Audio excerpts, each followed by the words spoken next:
तुलसी माता और बुढ़िया की कहानी। नमस्कार मित्रों, इस वीडियो में हम आपको कार्तिक मास में कही जाने वाली तुलसी माता और बुढ़िया की कहानी सुनाते हैं। बहुत समय पहले की बात है। एक बुढ़िया कार्तिक के महीने में रोज सुबह शाम तुलसी की पूजा करती और उसे सींचा करती और कहती, तुलसी माता सबकी माता, मैं बिरला सींचू तेरा, तू कर निस्तारा मेरा।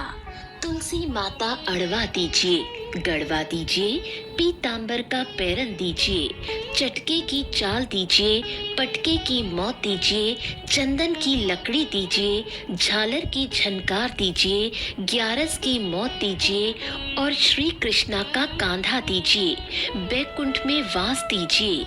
बुढ़िया रोज आती, पूजा करती और यही बात तुलसी माता से कहा करती। बुढ़िया की बात सुनकर धीरे धीरे तुलसी माता सूखने लगी। एक दिन भगवान श्री हरि ने तुलसी माता से पूछा, हे तुलसी, तुम इस प्रकार क्यों सूखती जा रही हो? तुलसी माता ने भगवान से कहा, हे प्रभु, मुझे अपनी और भक्तों से कोई परेशानी नहीं, परंतु एक बूढ़ी माई रोज मेरी सच्चे मन से पूजा करती है, लेकिन वो मुझसे जो मांगती है उसके कारण मैं सूखती जा रही हूँ। वो कहती है, तुलसी माता सबकी माता, मैं बिरला सींचू तेरा, तू कर निस्तारा मेरा।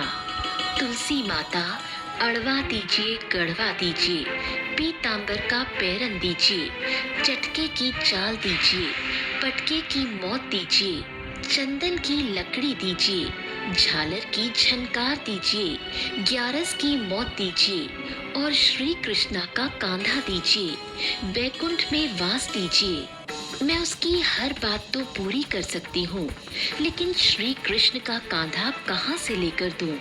तुलसी माता की ये बातें सुनकर श्री हरि विष्णु ने कहा, तुम घबराओ मत तुलसी, जिस दिन भी वो बुढ़िया मरेगी मैं स्वयं उसे कांधा देने जाऊंगा।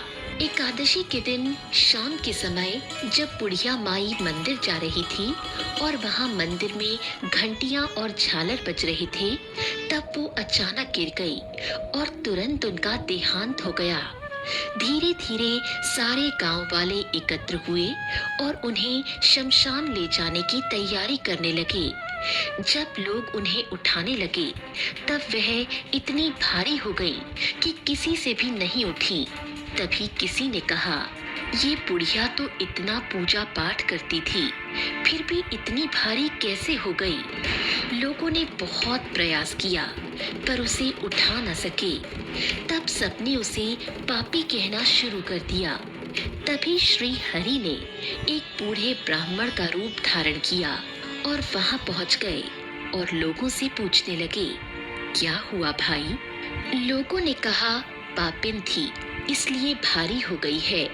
ब्राह्मण बोला, जरा मुझे भी प्रयास कर लेने दो। लोगों को बड़ा विस्मय हुआ कि जब सारे मिलकर उस बुढ़िया को हिला न सके तो ये बूढ़ा ब्राह्मण क्या करेगा? ब्राह्मण बुढ़िया के नजदीक गया और उसके कान में बोला, श्री हरि, बूढ़ी माई मन की निकाल ले, अड़वा ले, गड़वा ले, पीतांबर का पैरन ले, चटके की चाल ले, पटके की मौत ले, चंदन की लकड़ी ले, झालर की झनकार ले, ग्यारस की मौत ले, श्री कृष्णा का कांधा भी ले और बैकुंठ में वास भी ले। ऐसा कहते ही बुढ़िया का शरीर हल्का हो गया। भगवान ने उसे कांधा दिया और चंदन की लकड़ियों पर उसका दाह संस्कार किया और बुढ़िया को बैकुंठ का वास मिला। हे तुलसी माता, जैसी मुक्ति बूढ़ी माई को दिलाई वैसे हमें भी दिलाना। जैसे उसे श्री कृष्णा का कांधा मिला वैसे हमें भी दिलाना। जय तुलसी माता। तो दोस्तों, आज की कहानी आप सबको कैसी लगी कमेंट्स करके अवश्य बताएं और हमारे चैनल को लाइक और सब्सक्राइब करें। हमसे जुड़े रहने के लिए